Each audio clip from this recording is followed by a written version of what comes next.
Welcome to the kitchen. Today we're gonna make a dark brown sugar fudge. Unfortunately, a whole bunch of my brown sugar got rock hard, and so I need to do something with it, and fudge is perfect because we're just gonna melt all of that sugar.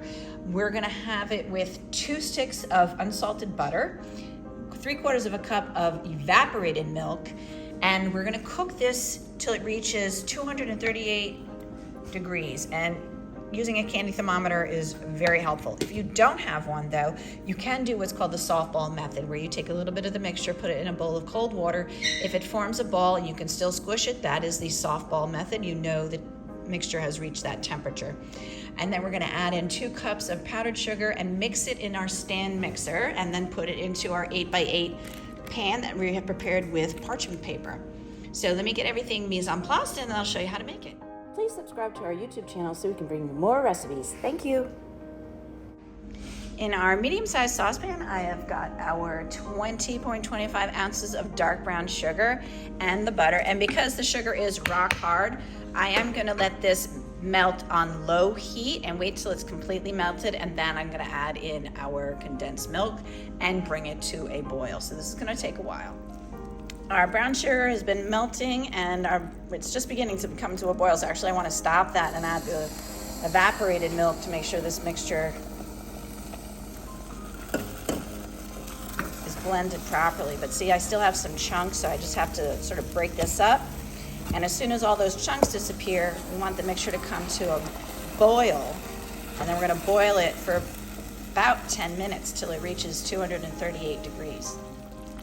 Now our brown sugar and butter and evaporated milk are been boiling for about 5 minutes, and all those lumps are completely gone. So I'm gonna add our candy thermometer to the pot, and we're looking for it to go to 238. Now this is gonna take a while. We gotta go to 238, but while we're waiting, I'm gonna get this set up. So here's our stand mixer with the paddle attachment and the mixing bowl. And I'm gonna spray it with some non-stick cooking spray because that will help when we put the fudge in, so it won't stick to that. So let's get that set up. There we go. So you can see it's at the soft ball stage on our thermometer. So we're gonna turn the heat off and we're gonna add in our powdered sugar, and we're gonna mix that in. This is 2 cups or 8 ounces of powdered sugar. I'm gonna mix this in well, and then we're gonna transfer the whole batch into the stand mixer. So I need 2 hands to do that because this is very hot. So give me a minute. There we go. We've got that in there and it's still very hot, so please be careful. Get your thing in, and then we're gonna mix it on low, maybe 2 or 3 for 5 minutes. So I'm gonna set the timer for 5 minutes and show you what the mixture looks like after 5 minutes. Our timer just went off for the 5 minutes, and then there you can see it's lighter in color. It had some air whipped in, and now we're gonna pour it into our prepared pan. All right, here is our beautiful fudge. So now we're gonna just pour it right into our prepared pan. And it's best to leave this sitting out to let it cool at room temperature. But since I have classes and I wanna get this done right away, I am just gonna pop it in the refrigerator. And let's get this out, and when you put it in, spread it around the bottom and push it down. And in an 8x8, this is pretty thick, so you could even make a bigger size batch and put it into a lasagna pan, a 9x13, and yield more. So you could probably double this recipe if you wanted to make a lot.